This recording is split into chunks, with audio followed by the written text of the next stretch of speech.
First contact. Dr. Alina Walsh peered through the advanced microscope at the Lunar Research Station, studying cell samples from Jupiter's moon Europa, when the proximity alarms blared across the facility.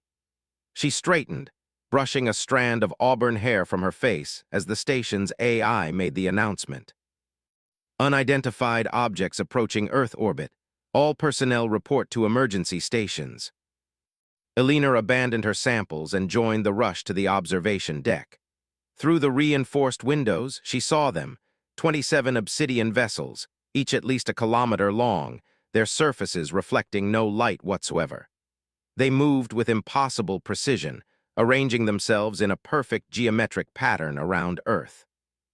"What are they?" whispered Dr. Toshiro Nakamura, the station's astrophysicist, his voice barely audible. Alina's heart raced. After decades of searching the cosmos for signs of intelligent life, first contact had arrived, but not as anyone had imagined. "We need to get back to Earth," she said, already calculating. As the station's leading xenobiologist, her expertise would be crucial now. Within 6 hours, Alina had secured passage on the last shuttle departing for Earth before the UN imposed a travel lockdown. By the time she landed at the Geneva International Scientific Coalition headquarters, the world was in chaos. The aliens, calling themselves the Meridians, had established communication using Earth's own digital networks. Their message had been broadcast simultaneously in all languages to every electronic device on the planet. "People of Earth, we are the Meridian Collective. Your world has been selected for integration into our domain. Resistance is unnecessary and will result in correction measures. Submit to screening and classification within 48 hours. Compliance brings privilege. Defiance brings consequence." Alina was immediately escorted to the emergency session of the Global Response Unit, where military leaders and scientists from around the world were gathered. The room hummed with tension as Admiral Huang of the Pan-Asian Alliance addressed the assembly. "We've attempted 17 different communication protocols. The Meridians respond only with variations of their original message. They're positioning orbital platforms around major population centers." "What about military options?" asked a stern-faced woman Alina recognized as General Vassiliev of the Eurasian Defense Coalition. A tall man in a United Americas uniform stood up. "Captain Darius Reed, Special Tactics Division. We've run simulations on every weapons system in our collective arsenals. Based on the Meridian's hull composition alone, we estimate our most powerful missiles would be like throwing rocks at a tank." Alina studied Captain Reed. His dark complexion was accentuated by a jagged scar running from his right temple to his jaw, and his posture spoke of someone who had seen combat. Despite the grim assessment, his eyes conveyed determination rather than defeat. "Then we need to find another way," Alina said, stepping forward. "I'm Dr. Alina Walsh, Xenobiology. Before we commit to any action, we need to understand what we're facing." As the discussions continued, the Meridian's deadline approached. World leaders argued over whether to submit to the aliens' demands or present a unified resistance. The debate became moot when the Meridians, apparently dissatisfied with Earth's response, launched their first strike. It happened at dawn, coordinated across time zones. The orbital platforms released energy pulses that disabled power grids across major cities. Then came precision strikes against military installations, government centers, and communication hubs. Within hours, millions were dead, and Earth's organized defense capability was reduced by 60%. Alina worked frantically at a makeshift lab in an underground facility outside Zurich. The facility shook as distant explosions rocked the surface. A month into the invasion, the Meridians had established ground bases and begun systematic processing of human populations, dividing them into laborers, subjects for experimentation, and those deemed unsuitable who simply disappeared. "Dr. Walsh, we've got something," announced Dr. Fatima Demir, rushing into the lab with a sealed container. "Forward Base Epsilon captured this during an ambush." Inside the container was a specimen that made Alina catch her breath, a Meridian biological component. The aliens were not entirely mechanical as first thought, but biosynthetic entities with both organic and technological elements. Alina worked day and night, analyzing the specimen. Her breakthrough came when she discovered the meridian's cellular structure displayed a remarkable sensitivity to specific electromagnetic frequencies. They function through a synchronized bioelectric field, she explained to Captain Reed, who had become the de facto leader of the European resistance. Disrupt that field, and we might be able to disorient or even disable them temporarily. Reed's team adapted the information immediately, developing crude but effective disruptors from modified radio equipment. The first test came when a Meridian patrol discovered one of their hidden outposts in the Alps. "Activate on my mark," Reed instructed over the secure channel as his team lay in wait. When the 5 Meridian soldiers entered the narrow pass, he gave the signal. "Now." The disruptors emitted a focused burst that caused the Meridians to freeze mid-step, their movements becoming erratic. Reed's fighters emerged from cover, targeting the joints in the aliens' exoskeletons with armor-piercing rounds, another weakness Alina had identified. For the first time, humans had successfully neutralized a Meridian unit without suffering casualties. It was a small victory, but it spread hope through the resistance networks forming across the globe. In the months that followed, humanity adapted with astonishing speed. Alina's team expanded, incorporating experts from various scientific disciplines. They established a pattern: capture Meridian technology, analyze it, adapt it, deploy it against them. Each cycle brought new innovations. Marcus Acaffer, a former quantum computing specialist from Lagos, led the effort to decode Meridian communications. Juliette Montclair, an aerospace engineer who had lost her family in the Paris strike, worked on reverse engineering Meridian propulsion systems. 6 months into the occupation, Captain Reed led a daring raid on a Meridian processing facility in what was once Berlin. The mission was twofold: free the human captives and secure a higher-grade Meridian technology core. "We've got 15 minutes before their patrol cycles back," Reed told his strike team as they approached the facility's perimeter. "Dr. Walsh's disruptors will give us a window, but they've started adapting their field frequencies." The raid was nearly a disaster. The Meridians had indeed adapted, partially shielding themselves against the disruptors. Reed lost 3 fighters before they could adjust their tactics, but they managed to free over 100 captives and, crucially, secure an intact navigation module from a Meridian transport. When they returned to the resistance base beneath the ruins of a former CERN facility, Alina was waiting. Her face showed both excitement and exhaustion as they delivered the module. "This could be what we've been waiting for," she said, examining the alien technology with reverence. "If we can decode their navigation system, we might learn their origins, their full capabilities, maybe even find a way to contact other species." Over the next weeks, Alina worked with Acaffer to unlock the module's secrets. What they discovered stunned them.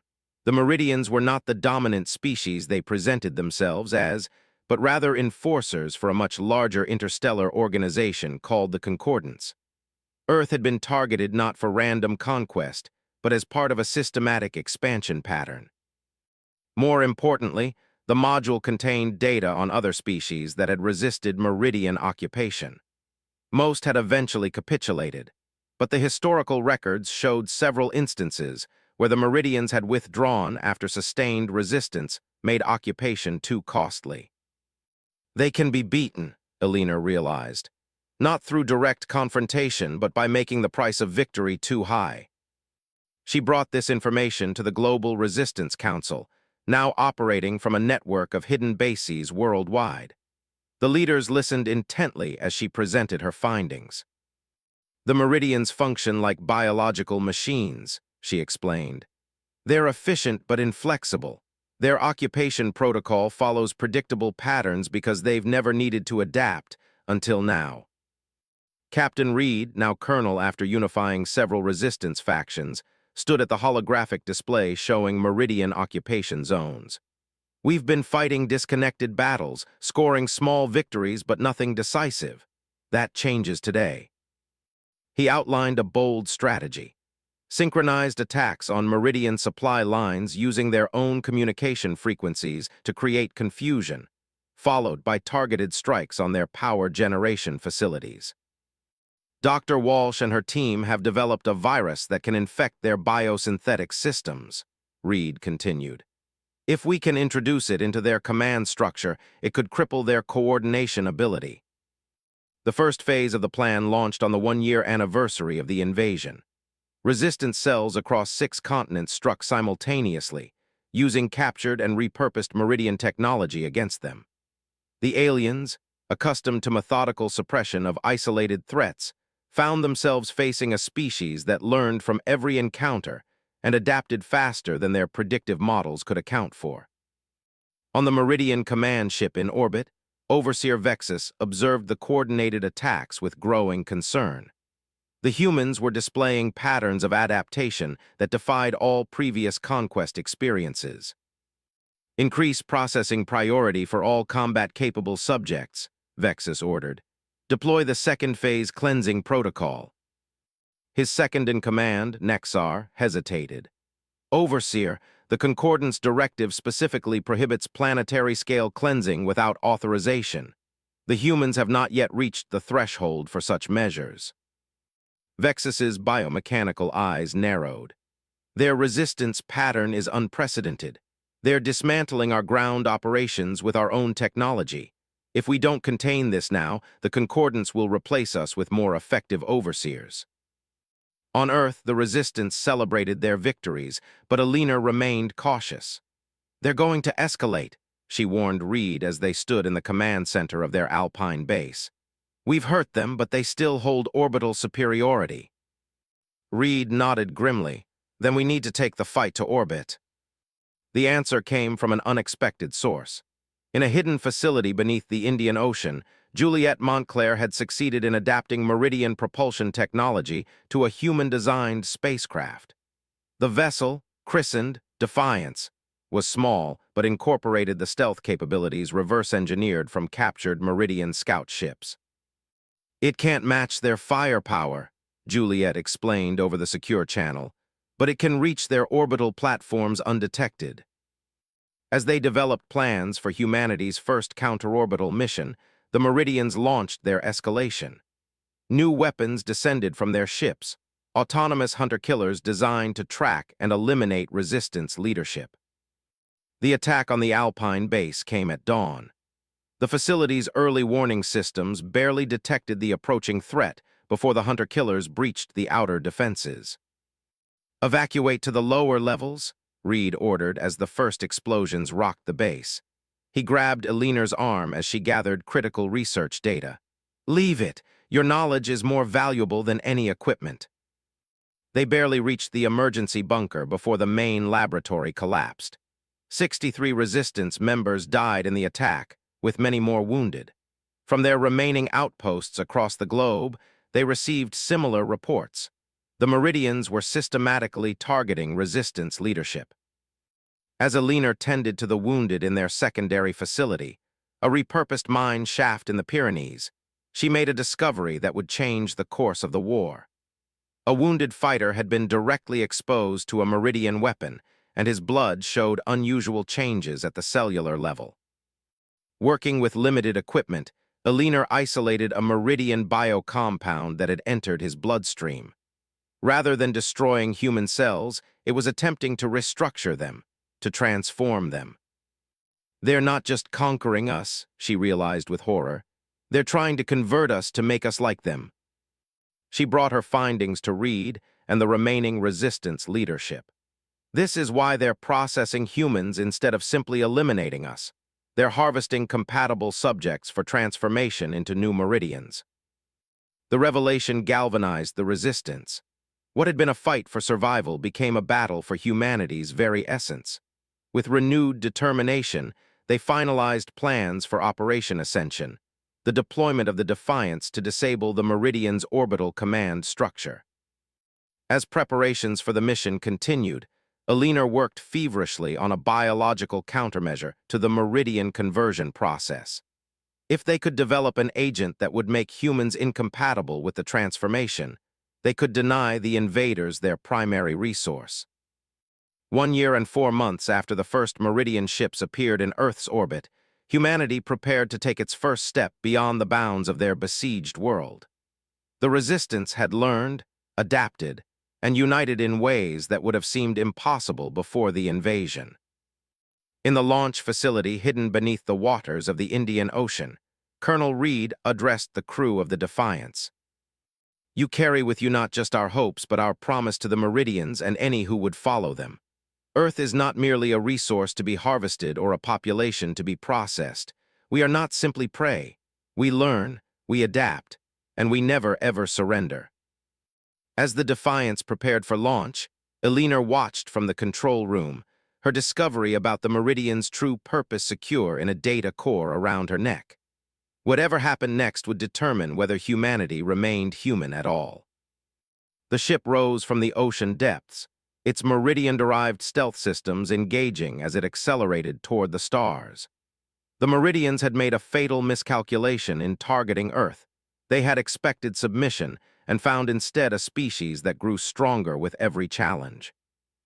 The message to the invaders was clear: humanity would not be conquered. They would fight until the Meridians learned what other species apparently already knew: some planets were simply too costly to subdue. And Earth was at the top of that list. 3 years into the Meridian occupation, Earth bore little resemblance to the world that had existed before. Major cities lay in ruins, their skyscrapers reduced to skeletal frameworks against scarred skylines. Meridian processing centers dominated strategic locations across all continents, their obsidian structures an alien intrusion on the landscape. Yet humanity had not broken.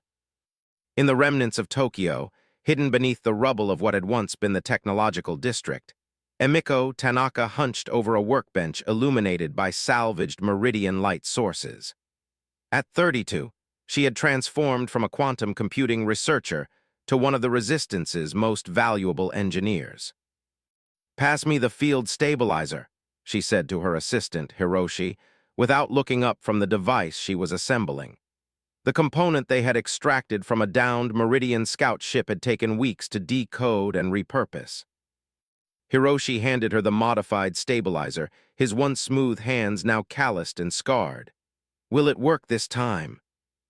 Emiko connected the final circuits and activated the device. A shimmer of energy coalesced above it, forming a perfect sphere that pulsed with an iridescent glow. "It works," she whispered, allowing herself a rare smile. "The gravitational field manipulator is functional." This was more than just another piece of reverse-engineered technology. It was the final component needed for what the global resistance had codenamed Project Harbinger, humanity's first attempt to build a vessel capable of faster-than-light travel using adapted Meridian technology. Across the Pacific, in what remained of the Sierra Nevada mountains, Colonel Darius Reed, now General Reed, reviewed the latest intelligence reports. The global resistance network had evolved from scattered cells into a sophisticated organization with secured communication channels and coordinated operations across all continents. "The Meridians are pulling back from secondary outposts," noted Commander Layla Mbeki, formerly of the South African Special Forces. Her tactical acumen had made her Reed's most trusted strategist. "They're consolidating around their primary processing centers and orbital defense platforms." Reed studied the holographic display, which showed Meridian movements over the past month. "They're overextended," he concluded. "The sustained guerrilla campaign is forcing them to protect their critical infrastructure, just as Dr. Walsh predicted." Dr. Eleanor Walsh had become something of a legend within the Resistance. Her initial discoveries about Meridian biology had evolved into a comprehensive understanding of their physiology, technology, and societal structure. The underground facility in Switzerland, where she now worked, had become the nerve center for humanity's scientific counteroffensive. "The biodisruptor is ready for field testing," she informed Reed over their quantum-encrypted channel, another technology adapted from Meridian communications. "It's designed to target their synaptic networks specifically. If it works, It should temporarily paralyze their command functions without affecting their life support. Reed nodded. We'll deploy it in the next raid. Have you received the latest data from Tanaka? Yes, Elena confirmed, excitement evident in her voice despite her exhaustion. The gravitational manipulator works. We can begin final assembly of the Harbinger. In orbit, aboard the Meridian command vessel, Commander Valkos faced mounting pressure from the Concordance Council. The holographic images of 3 senior Concordance representatives loomed before him, their contempt evident even through their alien features. Your performance is unacceptable, stated the central figure, Elder Zorix. 3 planetary cycles, and the human resistance grows stronger rather than weaker. The resource expenditure has exceeded acceptable parameters by 287%. Valkos maintained rigid posture, his biosynthetic components humming with suppressed stress. The humans display unprecedented adaptive capabilities. They have repurposed our technology with efficiency that defies all previous conquest metrics. Excuses, hissed the figure to the right. The Dracona system was pacified in half a cycle, the Centauri colonies in less than 1. Your failure suggests incompetence, not human exceptionality. I request additional enforcement units, Valkos persisted. With suitable reinforcements, I can increase processing efficiency and eliminate the primary resistance nodes. The council members exchanged glances through their holographic interface. Request denied, Elder Zorix declared finally. The Concordance does not reward failure with additional resources. You have 1 final cycle to complete subjugation, or your command will be terminated and your consciousness redistributed. The transmission ended, leaving Valkos alone with the implications of failure. The Meridian's hierarchical structure was unforgiving. Commanders who failed were not simply replaced, but disassembled, their consciousness components recycled into lower-functioning units. He summoned his second-in-command, Executor Melix. Prepare for final pacification protocol. Target all suspected resistance locations simultaneously. Maximum force authorized. Melix's ocular implants flickered, the Meridian equivalent of surprise. Commander, such measures will result in significant collateral damage to potential processing subjects. The alternative is our dissolution, Valkos stated coldly. Implement immediately. On Earth, the Resistance had established over 300 hidden facilities, structured in such a way that the loss of any single location would not cripple operations. This distributed approach had proven effective against previous Meridian efforts to locate and destroy their command structure. In the underwater facility, off the coast of what had once been New Zealand, Emiko Tanaka supervised the final assembly of the Harbinger. The ship represented humanity's greatest technological achievement, not merely a copy of Meridian technology, but an innovative fusion of alien systems with human ingenuity. The propulsion system integration is complete, reported Chief Engineer Patel, wiping perspiration from his brow. The facility maintained minimal life support to avoid Meridian thermal detection, making the work environment uncomfortably warm and humid. Shield harmonics are stable at 94%. Emiko nodded approvingly. Begin power-up sequence for the navigational array. We need to ensure the targeting systems can interface with Dr. Walsh's biodisruptor delivery mechanism. The Harbinger was not designed as a conventional warship. Its primary purpose was infiltration, to approach the Meridian command vessel undetected and deploy Elena's biodisruptor directly into their central processing systems. If successful, it would temporarily paralyze the entire Meridian command structure, creating a window for a coordinated global counteroffensive. Emiko, called Hiroshi urgently from the communications station. Priority transmission from General Reed. The Meridians are launching simultaneous attacks on all suspected resistance locations.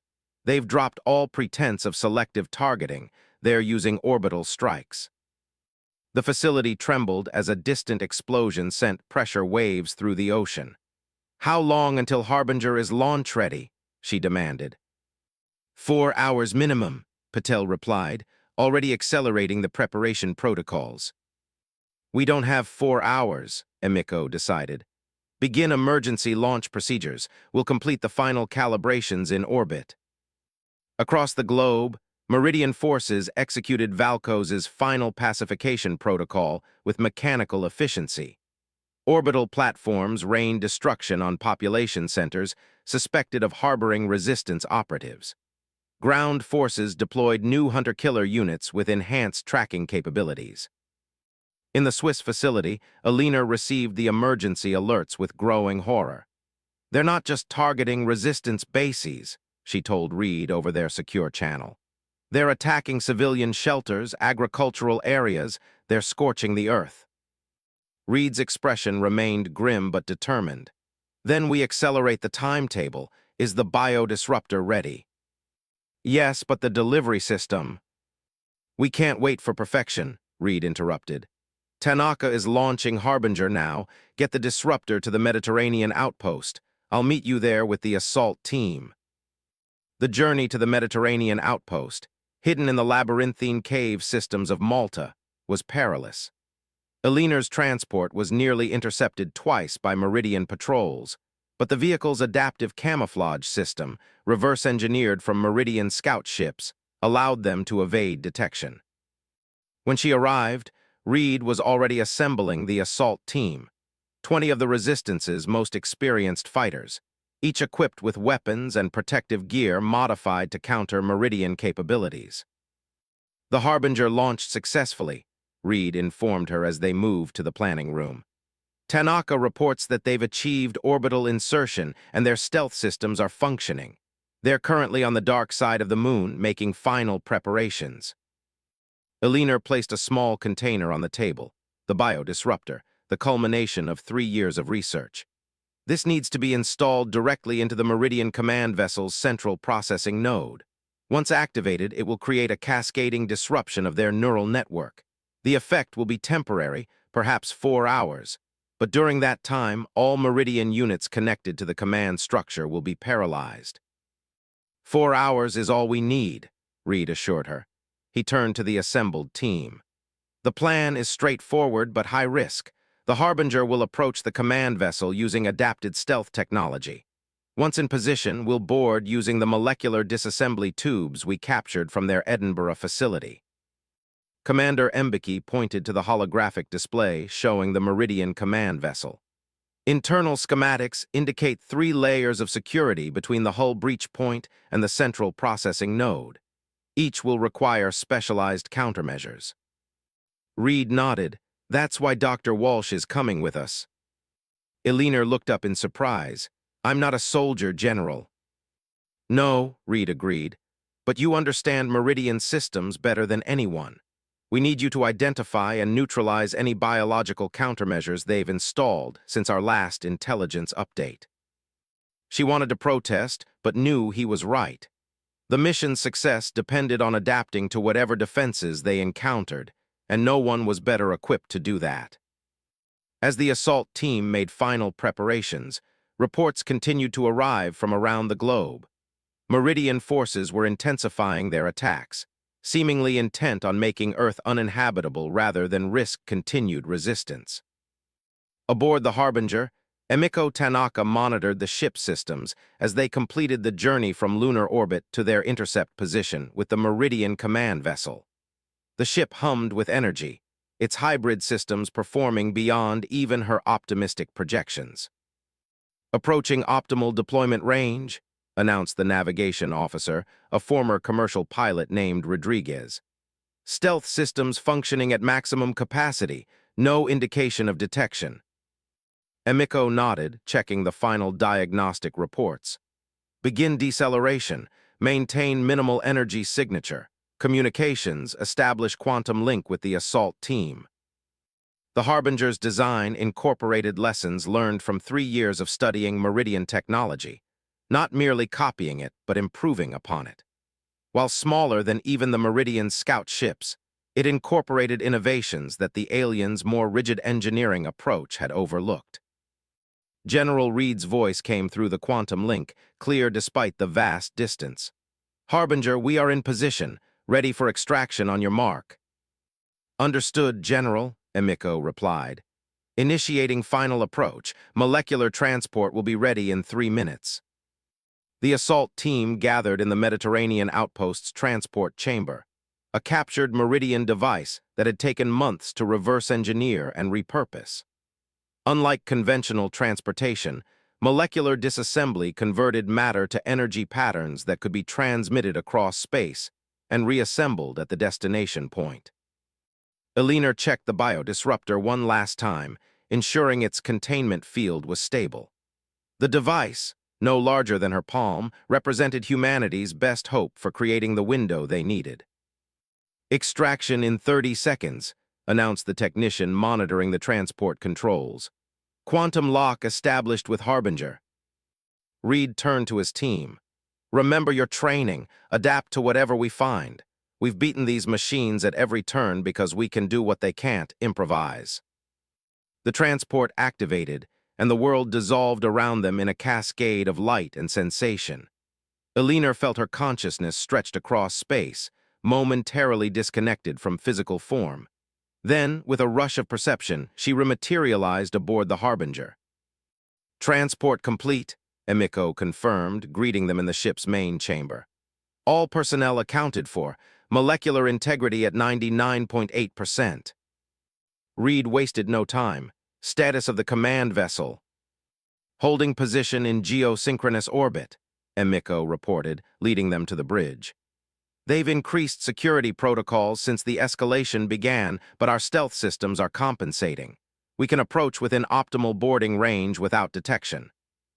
The Harbinger moved silently through the void, approaching the massive Meridian command vessel, a structure nearly 10 kilometers long, its obsidian surface interrupting the starscape like a tear in reality itself. Up close, Elena could see details invisible from Earth, intricate patterns etched into the hull, pulsing with biosynthetic energy. "Those are new," she observed, pointing to nodular structures protruding at regular intervals. "Biosensors. They've adapted their defense systems based on our previous infiltrations." Reed studied the display. "Can we bypass them?" "Yes," Elena decided after careful consideration. "They're calibrated to detect conventional energy signatures. If we modulate our approach to mimic their own maintenance drones, we should avoid triggering them." With Elena's guidance, the Harbinger adjusted its energy output, effectively disguising itself as part of the Meridian vessel's support system. They approached a maintenance access point, a seam in the otherwise seamless hull where supply ships would normally dock. "Ready boarding teams," Reed ordered. "Molecular transport will place us directly inside the maintenance corridor. From there, we proceed to the central processing node as planned." The assault team, now joined by Emiko and 2 of her engineers, prepared for the second molecular transport. The Harbinger would remain in position, ready to extract them once the mission was complete, or earlier if things went catastrophically wrong. Inside the Meridian command vessel, Commander Valkos received the latest reports from Earth. The intensified attacks had destroyed 17 confirmed resistance outposts, but intelligence suggested that the humans had anticipated the escalation and relocated their primary operations. "Their adaptation rate exceeds all parameters," his analysis officer noted. "They appear to be implementing countermeasures faster than our tactical systems can evolve new approaches."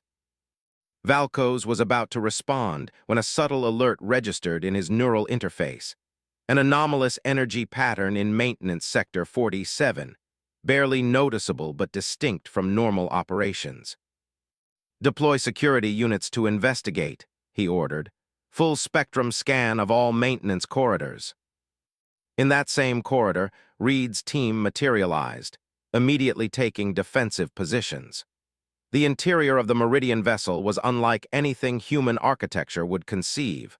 Organic curves melded with geometric precision, surfaces pulsing with bioluminescent energy. "We have 15 minutes before the next security sweep," Elena whispered, consulting the data tablet configured to interface with Meridian systems. "The central processing node is 3 levels down."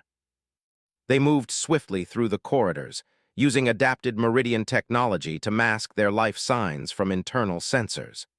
When they encountered Meridian maintenance units, Emiko deployed a device that emitted the command codes of high-level supervisory units, causing the machines to temporarily reroute. Their first real challenge came at the security checkpoint separating the maintenance level from the command decks. Two Meridian Sentinel units stood guard, larger and more heavily armed than the soldiers deployed on Earth. Biosignatures detected, one of the Sentinels announced, its voice a discordant harmonic of mechanical and organic sounds. Identify or face termination. Reed signaled to one of his specialists, who activated a captured Meridian identification module, reprogrammed with the credentials of a high-level security overseer. For a tense moment, the Sentinels processed the information, their ocular implants pulsing rapidly. Credentials accepted, the Sentinel finally declared. Proceed to decontamination chamber. This was an unexpected development. Alina exchanged concerned glances with Reed. Decontamination would detect their human biological signatures immediately. Improvise, Reed murmured, the cornerstone of human resistance. Alina stepped forward. Decontamination Protocol 7 Alpha overridden by direct order of the Concordance Council. Priority mission parameters require immediate access. It was a gamble based on their understanding of Meridian hierarchical protocols. The Sentinels paused, their programming encountering a conflict between standard security procedures and the apparent authority of a Concordance directive. Verification required, one Sentinel stated. Emiko activated another device, this one broadcasting a complex encrypted signal matching the pattern used in Concordance communications. She had captured the pattern during her analysis of Meridian command structures, but had never had an opportunity to test it. The Sentinels processed the signal, then stepped aside in unison. Proceed, they intoned. Central command access granted. The team moved through the checkpoint, maintaining their composure despite the close call. Once clear, Emiko allowed herself a brief smile. Sometimes the rigid adherence to hierarchy becomes their weakness. They descended to the command level, where the density of Meridian personnel increased dramatically. Here, Alina's biological knowledge proved invaluable. She identified patterns in the vessel's design that reflected the Meridian's own neural architecture, leading them through less trafficked pathways toward the central processing node. Security alert initiated, announced a resonant voice throughout the vessel. Unauthorized access detected in command sector. All units converge. They found us, Reed said grimly. We need to move faster. They abandoned stealth for speed, fighting their way through increasingly dense security responses. Reed's team deployed the specialized weapons developed to target Meridian vulnerabilities, electromagnetic pulse grenades that disrupted their neural networks, focused acoustic emitters that interfered with their biosynthetic communications. Alina led them to a massive chamber at the heart of the vessel, the central processing node. Inside, a crystalline structure pulsed with energy, tendrils of bioluminescent material extending outward to connect with the ship's systems. This was the equivalent of the Meridian collective consciousness, the coordination point for their entire Earth operation. Seal the entrances, Reed ordered as they secured the chamber. Emiko, how long do you need? 4 minutes to interface with their systems, she replied, already connecting her equipment to the crystalline structure. Dr. Walsh, the biodisruptor needs to be placed directly in the core matrix. Alina approached the pulsing crystal cautiously. As she neared, she felt a strange resonance, almost as if the Meridian consciousness was aware of her presence. She removed the biodisruptor from its containment field, the small device humming with potential. Stop, commanded a voice behind them. Commander Valkos stood in the doorway, flanked by elite Sentinel units. Unlike the standard Meridians, his form was more individualized, with distinct features and a more humanoid appearance, a higher evolution of their biosynthetic design. Your resistance has been instructive, Valkos stated, studying the humans with what almost seemed like curiosity. No species has adapted so quickly. No species has turned our own technology against us with such efficiency. Reed positioned himself between Valkos and Aliner. We're full of surprises. Indeed, the Concordance will study your species extensively once you are properly processed. Your potential as additions to our collective is unprecedented. Aliner continued her careful approach to the crystal core. We're not interested in becoming part of your collective. Choice is irrelevant, Valkos responded. Evolution proceeds according to optimal parameters. Individual preference is inefficient. As he spoke, Reed noticed something remarkable. Valkos was engaging in dialogue rather than immediately attacking. This, too, was an adaptation. The Meridians were learning from humanity just as humanity had learned from them. Now, Reed signaled, and his team activated the final countermeasure. A focused electromagnetic pulse calibrated specifically to the meridian neural frequency in this chamber. Valkos and his sentinels staggered, momentarily disoriented. In that crucial window, Aliner lunged forward and placed the biodisruptor directly against the crystal core. The device bonded instantly, its outer casing dissolving as it integrated with the meridian consciousness matrix. "Clear the chamber," Aliner shouted. "The disruption cascade will begin in 30 seconds.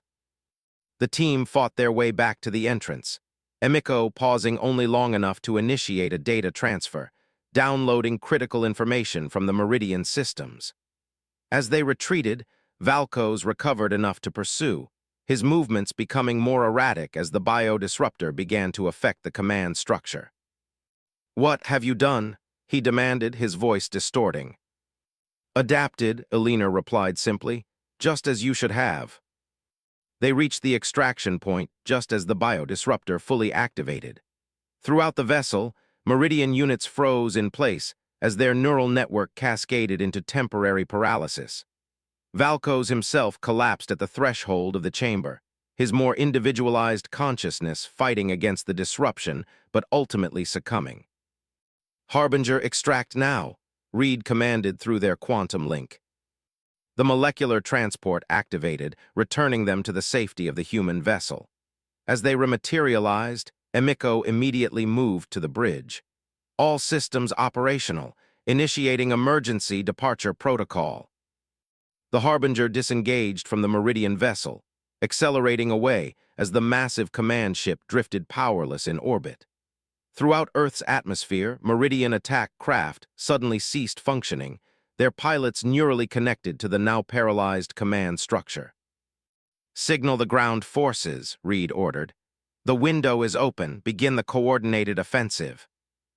Across the planet, resistance cells emerged from hiding, striking at suddenly vulnerable Meridian installations. The counteroffensive had been planned for years, each resistance group assigned specific targets, each knowing exactly how to disable and capture rather than simply destroy. From the Harbinger's observation deck, Aliner watched as humanity reclaimed their world. The ship's communications array relayed reports from every continent, processing centers being liberated, Meridian technology being secured, captive humans being freed. "How long will the disruption last?" Reed asked, joining her at the viewport. 4 hours, maybe 5, she replied. "But it doesn't matter now, look." She pointed to the data Emiko had extracted from the Meridian systems, now displayed on the main screen. It showed not just the Meridian command structure, but details of the larger concordance, including communications, protocols, and navigational data for their home systems. "We've done more than just disable them temporarily," Aliner explained. "We've gained the knowledge to prevent this from ever happening again." "And something else," Emiko added, studying another section of the data. "Evidence that the Meridians have violated concordance protocols. There appears to be a galactic governing body with strict non-interference directives for developing worlds. The Meridians circumvented those directives through classification fraud." Reed understood the implications immediately. "So we can appeal to this governing body." "Better," Aliner said with growing excitement. "We can threaten to expose the Meridians' actions to it. According to this data, the penalties for unprovoked aggression against developing species are severe."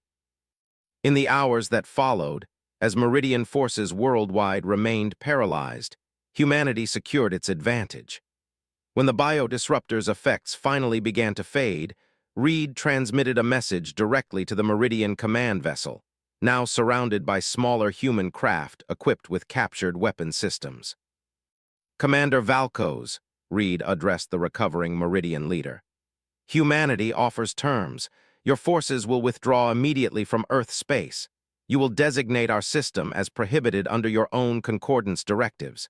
In exchange, we will not transmit the evidence of your violations to your superiors." On the command vessel, Valkos assessed his position with cold logic. The humans had not only penetrated their most secure systems, but had adapted Meridian technology with unprecedented skill. Continuing the conflict would result in unacceptable losses, and the exposure of his violation of concordance protocols would mean far worse than mere demotion.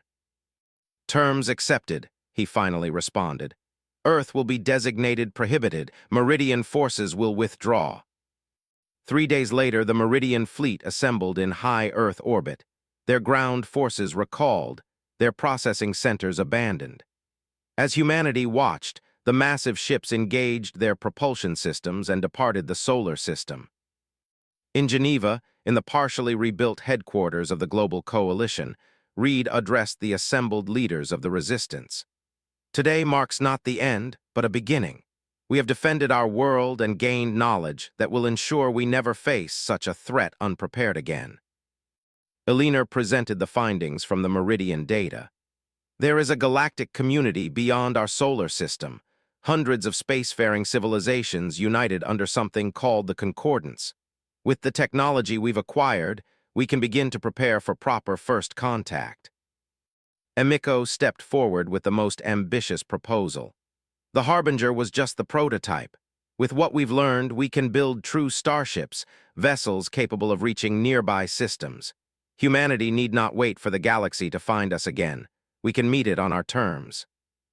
The plans were approved unanimously.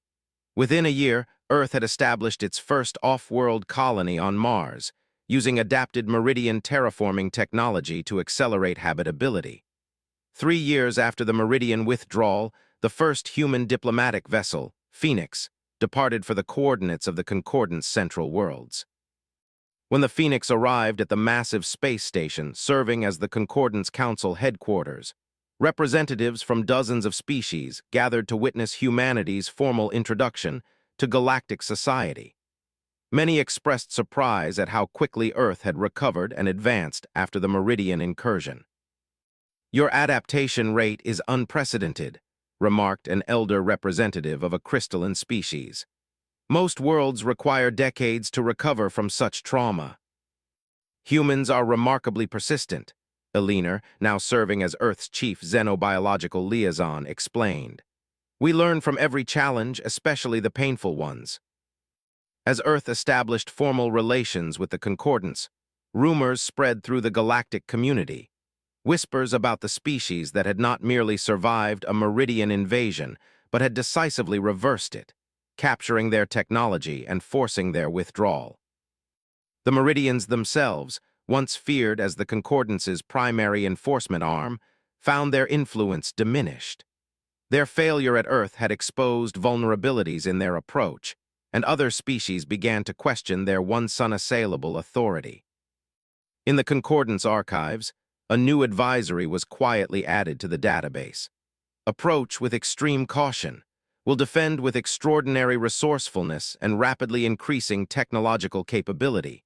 Diplomatic contact recommended over any form of coercion." The species designation, human. The warning, "They never stop,"